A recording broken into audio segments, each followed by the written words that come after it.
Convidado. Hoje em estúdio recebemos Tiago Rodrigues. Muito boa tarde. Boa tarde. Encenador, dramaturgo, diretor do Festival de Avignon desde 1º de setembro. Tem em cena 4 espetáculos, 3 deles, creio, no quadro do Festival de Outono, aqui a decorrer em Paris. A minha primeira questão não tem a ver com os espetáculos em si, mas com memória. Qual é a primeira memória que tem de teatro, de ir ao teatro, Tiago?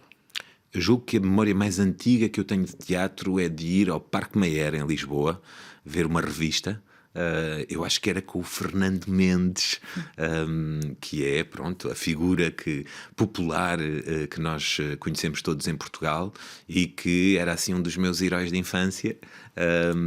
porque era divertidíssimo e o Parque Mayer era esse lugar de maravilha, de plumas, de dança, de música, e acho que em criança fui levado várias vezes ao Parque Mayer e que isso animou em mim pelo menos uma admiração pelos artistas de teatro, com uma particularidade interessante que era no Parque Mayer depois encontrarmos esses mesmos artistas, já sem figurinos, sem maquilhagem, no restaurante ao lado, ou no café, na esplanada, e de podermos ver que eles eram reais. E portanto tenho essa memória de infância do Parque Mayer que me marcou muito. E a primeira vontade de fazer teatro?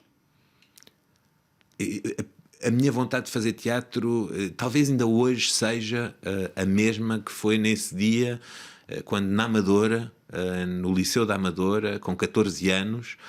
quis juntar-me ao grupo de teatro, não porque gostasse particularmente de teatro, mas porque gosto muito de ouvir contar histórias e de contar histórias eu próprio, e porque não queria estar sozinho. E ainda hoje eu acho que eu faço teatro para não estar sozinho. É uma forma de combater a solidão, participar do mundo, mas participar do mundo com outros. E por isso é que, por exemplo, quando escrevo, quero escrever para atores, para depois estarmos a discutir aquele texto antes do público o descobrir,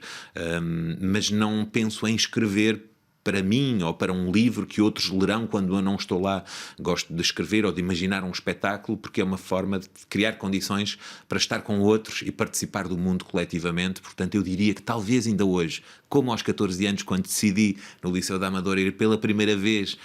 participar de um ensaio do Grupo Amador Teatro Dançando, dirigido pelo professor de Sociologia Jorge Pité, esse gesto foi um gesto, olha, assim não passo o sábado de manhã sozinho e se calhar vou encontrar ali malta interessante, fascinante, estranha e vou poder estar à volta das histórias. Para mim correu bem, não sei se para o teatro correu bem, mas eu não sei se o teatro é feliz comigo, mas eu sou muito feliz com o teatro. Estamos aqui a prova. É a prova de que eu sou muito feliz com o teatro porque não parei de o fazer. Apresenta, portanto, 4 espetáculos em Paris. O que é que estas 4 peças têm em comum? As pessoas, é esse o ponto de partida e de chegada quando escreve e encena? As pessoas que estão em palco e o encontro com as pessoas que estão na plateia. Eu gosto de fazer um teatro, embora goste de muitos tipos de teatros diferentes, sou um espectador muito curioso de outras formas de fazer, mas quando eu trabalho, inevitavelmente, mesmo quando às vezes penso que vou fazer de uma forma diferente, acabo por fazer um teatro que quer colocar as pessoas em primeiro plano. Não é o texto, não é o lado visual, não é a música, não é o movimento. O que está em primeiro plano para mim são aquelas pessoas, especificamente aquelas, porque no teatro, que não pode ser reproduzido mecanicamente, é o momento ao vivo, singular, único desta noite, imperfeito, com o risco de poder haver um erro. É esse momento que me anima, esse momento efêmero, mas tão vivo, que é o do teatro, e esse momento só existe porque são mesmo pessoas a sério que estão ali, ao contrário do cinema, que é a memória de algo que já aconteceu. O teatro está mesmo a acontecer e isso é que o torna também perigoso no bom sentido, no sentido em que nos interpela, em que nós estamos a viver aquilo como espectadores, como público, com aquelas pessoas que estão ali em palco, e portanto é das pessoas que eu quero falar e é por isso que eu escrevo e faço espetáculos, para que as pessoas possam estar juntas à volta desse mistério que é uma peça de teatro. E de pessoas é sobretudo de que fala esta peça, Dans la mesure de l'impossible, que foi escrita através de entrevistas. Entrevistou com a sua equipa artística cerca de 30 humanitários. É uma peça documentada com 4 atores em palco e o percussionista Gabriel Ferrandini. É um espetáculo sobre fragilidade dos limites de 2 mundos, o mundo do possível, o mundo do impossível, e sobre esta fronteira de que o que é hoje possível poderá não ser daqui a uns minutos, daqui a umas horas, daqui a uns anos. É sobre essa fragilidade e sobre a condição humana de que fala esta peça? Sim. É sobre a forma como os trabalhadores em ajuda humanitária, que nós entrevistámos, cerca de 30 trabalhadores em ajuda humanitária que trabalham no Comitê Internacional da Cruz Vermelha e nos Médicos Sem Fronteiras, como esses trabalhadores têm uma experiência particular do mundo, porque estão entre esses dois mundos, o do possível, onde temos acesso aos direitos humanos e aos bens essenciais, e o do impossível, onde falta tudo e onde há conflito, violência, catástrofe, e são mundos que estão sempre a mudar, como infelizmente nós vemos com esta guerra criminosa e inaceitável na Ucrânia, um país que estava no possível e agora está a viver um impossível, e nós perguntávamos se estes trabalhadores em ajuda humanitária, ao viver entre estes dois mundos, não teriam uma visão do mundo que seria interessante o teatro partilhar e tratar, e essa visão do mundo é de uma complexidade muito interessante, é de uma grande emoção também, e é isso que nós tentamos, com as ferramentas do teatro, também da ficção, apresentar ao público a partir destas histórias e destas entrevistas que recolhemos com cerca de 3 dezenas de trabalhadores em ajuda humanitária. Emoção é uma palavra muito forte nesta peça, porque o público sente emoções muito, muito fortes, quer seja através das histórias narradas, mas também da própria emoção que os 4 artistas transmitem, do músico em palco, da música também, da Beatriz Brás, porque leva fado ao palco do Théâtre Odéon Berthier. Sim, a peça é sobretudo em francês, mas também bastante em inglês e depois com algumas partes noutras línguas, nomeadamente em português, uma das cenas, e um outro momento na peça que é absolutamente fundamental, em que essa maravilhosa atriz que é a Beatriz Brás, que é também uma notável cantora, canta um fado celebrizado pela Amália Rodrigues, O Medo, que foi um fado, curiosamente, que entra na peça porque um dia estávamos a entrevistar um trabalhador em ajuda humanitária e ele contou histórias particularmente difíceis. E foram muitas horas de entrevista e depois ficámos todos juntos a beber um copo, entre portugueses e suíços, que estávamos em Genebra a preparar aquele espetáculo, e começámos a falar de algumas histórias que achávamos que eram demasiado duras, demasiado difíceis para partilhar em palco, que era que o nosso pudor não permitia que as usássemos, porque seria estar a explorar sentimentalmente histórias de sofrimento que eram quase indescritíveis. E no meio daquela situação agridoce de estarmos todos num ambiente um pouco pesado, de um dia de trabalho difícil, em que ouvimos histórias muito duras, e a pensar como é que vamos tratar isto juntos, também estávamos a conviver e subitamente começou a emergir essa coisa que nós portugueses conhecemos muito bem, que é aquele momento em que alguém podia dizer: olha, vou cantar um fado. E houve até um pequeno silêncio. Eu disse à Beatriz: Beatriz, cantei um fado, vá lá, que é para ver se isto não é para animar, porque um fado nem sempre anima, mas um fado põe-nos em contacto com a nossa profundidade, com a nossa humanidade, e também às vezes aquece-nos quando estamos juntos. E eu gosto muito de fado, sou muito apaixonado, sei que a Beatriz canta muito bem fado, e ela começa a cantar este fado da Amália Rodrigues, O Medo, e a meio do fado eu conseguia ver nos olhos dela e na expressão de todos os outros, este fado conta as histórias todas que nós não podemos contar e que hoje ouvimos. Mesmo agora, só a dizer isto, estou-me a emocionar. Tiago, Catarina e a Beleza de Matar Fascistas estreia esta noite aqui em Paris, e não numa sala qualquer. Estreia no Teatro do saudoso Peter Brook. O espetáculo foi aclamado em Portugal, é uma peça que decorre temporalmente em 2028. Combater extremismos é também uma das lutas do teatro e de quem faz teatro. Eu penso que o teatro que me interessa fazer é um teatro que coloca questões. Não é um teatro panfletário que defende necessariamente que se deve agir assim ou assim politicamente, mas é um teatro que tem inevitavelmente uma dimensão política, que é a dimensão política que o teatro já tinha em Atenas, quando os atenienses se reuniam à volta de histórias antigas para pensar a sua sociedade através da arte. E portanto interessa-me um teatro que coloque questões ao público, e a questão que é colocada neste espetáculo é uma questão sobre a democracia. Como é que vamos defender a democracia face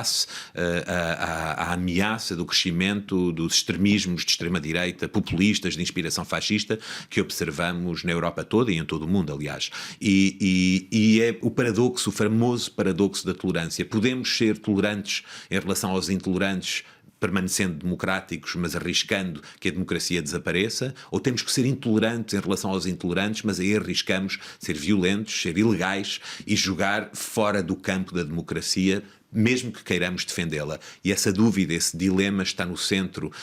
deste espetáculo. É uma questão política, mas neste espetáculo é também uma questão íntima, pessoal, de uma das personagens que afeta toda uma família e que põe em causa a vida de um dos personagens da peça e, portanto, é o teatro a ligar a política e o íntimo, não para fazer manifesto político, mas para colocar questões que nos interpelam na nossa vida individual, mas também na nossa vida coletiva. Uma vez mais, um jogo de fronteiras entre o que é possível e impossível. As fronteiras que também são muito presentes e estão muito presentes no trabalho da encenadora Christiane Jatahy, que o ano passado, com o Tiago, abriram os dois em língua portuguesa ao Festival de Avignon. A Christiane Jatahy é, para já, uma artista que eu admiro enormemente, que tive a oportunidade de apresentar também nas programações do Teatro Nacional Dona Maria II durante as 7 temporadas em que tive essa grande sorte, esse grande privilégio de ser diretor artístico do Teatro Nacional Dona Maria II em Lisboa e tornou-se, ao longo dos anos, também uma amiga muito próxima e com quem discuto muito teatro, com quem discuto muito o mundo e com quem vou, por exemplo, nestes dias trocando mensagens de preocupação, mas também de esperança em relação ao futuro do Brasil, esperando que este período particularmente difícil para os brasileiros e para a democracia brasileira, que foi até agora a presidência de Jair Bolsonaro, que eu não considero um democrata, que considero uma ameaça à democracia e uma ameaça ao mundo, tal como o compreendemos, e portanto a esperança de que a democracia prevaleça. E uma das pessoas, uma das amigas brasileiras ou amigos brasileiros com quem vou trocando mensagens em português sobre o futuro do mundo é a Christiane Jatahy, que tenho muita sorte de contar como amiga e que tive a sorte de ver na plateia, na estreia precisamente do Dans la mesure de l'impossible no Odéon e com quem discuti muito esta questão do trabalho humanitário, das fronteiras. É uma grande admiração e é uma artista que eu sigo com muito interesse. Coro dos Amantes também vai estar presente a partir da manhã, estreia no Théâtre Bouffe du Nord. Trata-se de uma primeira peça que escreveu em 2007. Que questão é levada aqui nesta peça, ao palco? Coro dos Amantes conta a história a duas vozes de um casal que está face a uma situação de urgência médica. Um deles tem falta de ar, tem de ir para o hospital, é uma situação muito grave. Aquele que está doente pode morrer e, como sempre, nestas situações nós perguntamos-nos como é que podíamos ter vivido de outra maneira. Será que isto vai acabar aqui? O que é que eu teria feito de uma forma diferente? E se nos safarmos juntos, o que é que vai mudar na nossa vida? O que é que tem que mudar? Essas perguntas muito fundamentais e ao mesmo tempo comuns que nos assaltam nestes momentos de urgência, de emergência, de crise. E foi uma peça que eu escrevi para os atores Cláudia Gaiolas e Tona Quito. Curiosamente, Tona Quito, que também estará em Paris com uma outra peça, o Entre Linhas, no Théâtre de l'Athénée, a partir de novembro. Escrevi na altura, é a minha primeira peça de teatro, escrevi em 2007 e com o David Gesselson e a Alma Palacios, que interpretam esta versão francesa, resolvi voltar a este casal que estava preocupado com o tempo que lhes sobrava para viver e escrever todo o resto da vida deles. E, portanto, escrevi uma segunda metade da peça e, portanto, este texto que é apresentado no Bouffe du Nord tem um lado inédito, que é a segunda parte do espetáculo. É um espetáculo curto, cerca de 1 hora, muito coral, muito musical, porque são dois atores que contam a mesma história ao mesmo tempo, em coro, mas com ligeiras dissonâncias, diferenças, quase como se dois instrumentos tocassem a mesma partitura, mas de vez em quando há uma nota que é diferente e que dá a dimensão também do ponto de vista de cada um em relação ao casal que eles são, à vida que estão a partilhar e ao tempo que lhes resta e que vivem juntos. Ouvi dizer que é preciso preparar lenços para ver esta peça. Há uma das coisas que me interessa muito propor ao público num espetáculo e que, muito melhor do que eu, um dos trabalhadores humanitários que entrevistamos para o Dans la mesure de l'impossible nos explicou. É uma coisa que eu já tento fazer há muito tempo, mas foi a primeira vez que eu vi explicado de uma forma que eu disse: gostava de ter sido eu a inventar esta frase. Ele disse: eu dou-vos esta história, podem utilizá-la no espetáculo, mas façam-me uma promessa. Quando a contarem, tentem contá-la com emoção, sim, porque é essencial, mas também guardando a sua complexidade. Emoção e complexidade. E o casamento improvável e tão rico destas duas ideias é qualquer coisa que eu persigo há 20 anos no teatro e que acho que é o que me permite que haja gente com lenços na plateia, às vezes emocionada, mas também porque eu sei que com essa emoção vem uma complexidade que é proposta, que às vezes, quando as lágrimas secam, permite que a peça continue a ressoar nas reflexões do público. O que é que se sente quando se pisa, e sei que estiveram a ensaiar nos últimos dias no Teatro Bouffe du Nord, o que é que se sente quando se pisa esse palco, se vê aquela parede despida, vermelha, com uma história que fala por si? É uma grande emoção porque, em primeiro lugar, o meu primeiro contacto com o Teatro de Bouffe du Nord é quase como um sítio mitológico, esse sítio onde trabalha o Peter Brook, que influenciou gerações de artistas, por exemplo, portugueses, que me influenciaram a mim. Portanto, eu ouço falar do Peter Brook desde as minhas primeiras aulas com João Mota no Conservatório de Teatro em Lisboa. João Mota, que foi discípulo de Peter Brook e que trabalhou com ele precisamente aqui no Bouffe du Nord, em Paris, e, portanto, o Bouffe du Nord tem essa dimensão. Depois há a dimensão espectador. Eu fui espectador de espetáculos no Bouffe du Nord que me emocionaram, sejam de Peter Brook, seja de muitos outros artistas, e de repente ter a possibilidade de estar a trabalhar nesse teatro histórico, mas que ao mesmo tempo é um teatro tão presente, tão vibrante hoje, porque não tem uma dimensão museológica, foi sempre, desde o primeiro dia em que Peter Brook começou a ocupá-lo, um teatro interessado no amanhã, e ainda o é. Estar ali a trabalhar tem essa dimensão muito emocionante de estarmos num sítio cheio de história que nos responsabiliza, mas que também nos emociona, e ao mesmo tempo um sítio que está interessado no amanhã, que está interessado no que ainda vai ser feito. E portanto é com enorme emoção que toda a equipa do Catarina e a Beleza de Matar Fascistas, toda a equipa do Teatro Nacional Dona Maria II, que acompanha este espetáculo, está ali a ocupar aquela espécie de santuário desacralizado, santuário sem solenidade, porque é um sítio maravilhoso também para trabalhar, somos muito bem acolhidos, é com enorme emoção que estamos lá, responsabiliza-nos, mas não é uma responsabilidade que pese, é uma responsabilidade que liberta, que dá vontade de ir a correr, como eu vou agora, depois desta entrevista, para o Bouffe du Nord, para estar com a equipa a trabalhar. E falando da equipa, há um nome que surge em quase todas ou todas as peças como colaboradora artística, e não só, a sua esposa, a Magda Bizarro. É um elemento fundamental em todo o seu trabalho, Tiago? A Magda Bizarro é alguém que acompanha o meu trabalho artístico há cerca de 20 anos, com quem fundei uma companhia, que foi minha cúmplice na direção do Teatro Nacional, nomeadamente responsável pela programação internacional, pela programação de jovens artistas portugueses, e, portanto, uma pessoa com um percurso no teatro que fala por si, e ainda por cima uma pessoa que tenho a sorte, com quem tenho a sorte de partilhar também a vida fora do trabalho, e portanto essa circunstância faz com que nós tratemos o assunto sempre com enorme transparência e também permite precisamente que desde a primeira hora, quando começou a haver algum diálogo com o governo francês e com a cidade de Avignon sobre a possibilidade de eu dirigir o Festival de Avignon, eu tenha dito que o meu trabalho depende de cumplicidades, e talvez a primeira das cumplicidades essenciais é a cumplicidade de trabalho, a colaboração com a Magda Bizarro, e que se a eventualidade de sermos casados colocasse algum problema, desejava a maior boa sorte ao Festival de Avignon, mas obviamente retirava-me da candidatura, porque é uma equipa de trabalho que tem a felicidade da circunstância de, não é com toda a gente que eu trabalho muito bem, que tenha a felicidade de ser casado, mas com a Magda tive essa sorte, e portanto as coisas evoluíram assim, e é assim que continuamos a trabalhar, e tem sido, eu julgo, uma relação frutuosa, não só para nós, porque nos enche de felicidade trabalharmos juntos, mas também frutuosa para as pessoas que beneficiam da nossa felicidade a trabalhar juntos, e porque a Magda é uma pessoa extraordinariamente competente e conhecedora da cena mundial, e portanto acho que também aqui no Festival de Avignon vai ser uma mais-valia, vai ser uma advogada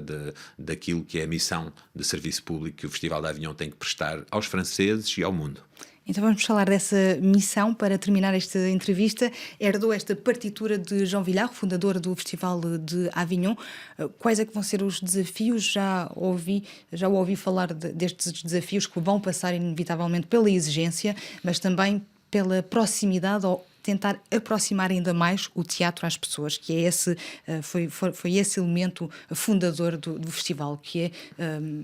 que toda a gente tenha acesso ao teatro, que toda a gente possa ir ao teatro. Sim. Vai ser isso? Vai ser... Uma das ideias que está no Código Genético do Festival de Avignon e que tem que ser interpretada por cada direção com o máximo de liberdade é esse casamento entre a proposta de surpresas, de descobertas artísticas, de espetáculos inesquecíveis, de exigência, de complexidade, com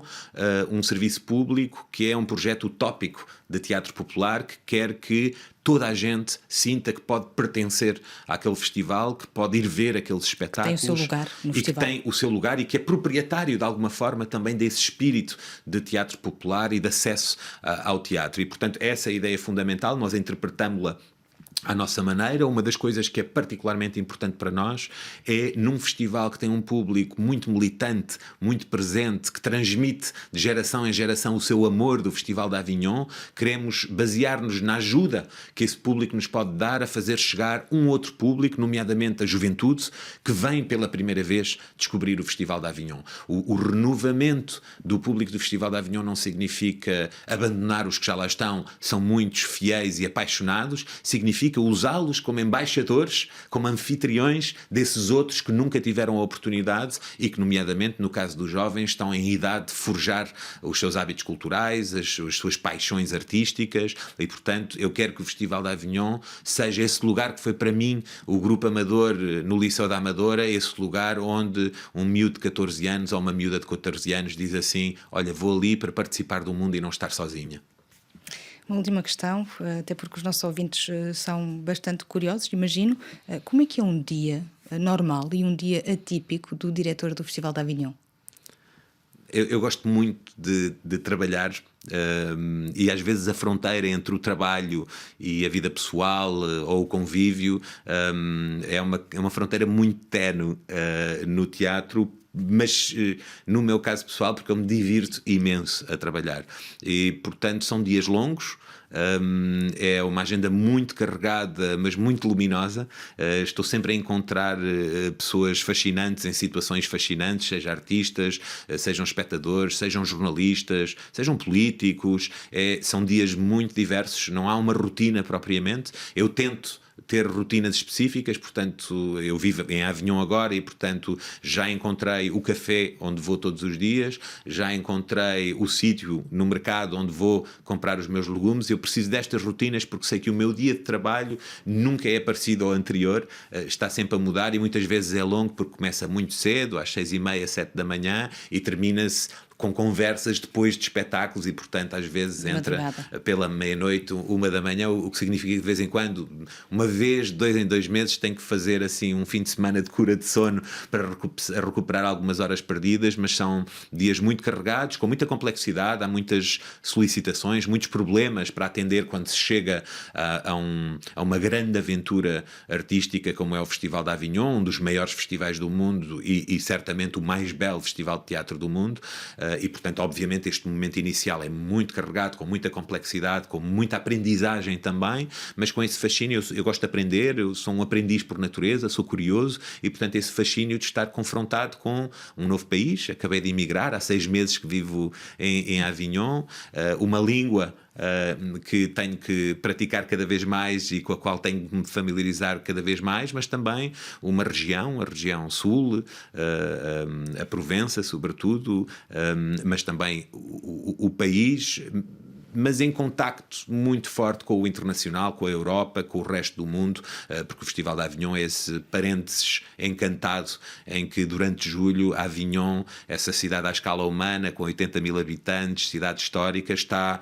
em contacto com o mundo, pertence ao mundo e o mundo pertence-lhe. Uma última questão agora sim sobre o Prémio Nobel da Literatura que foi entregue ontem pela Academia Sueca à escritora francesa Annie Ernaux, uma escritora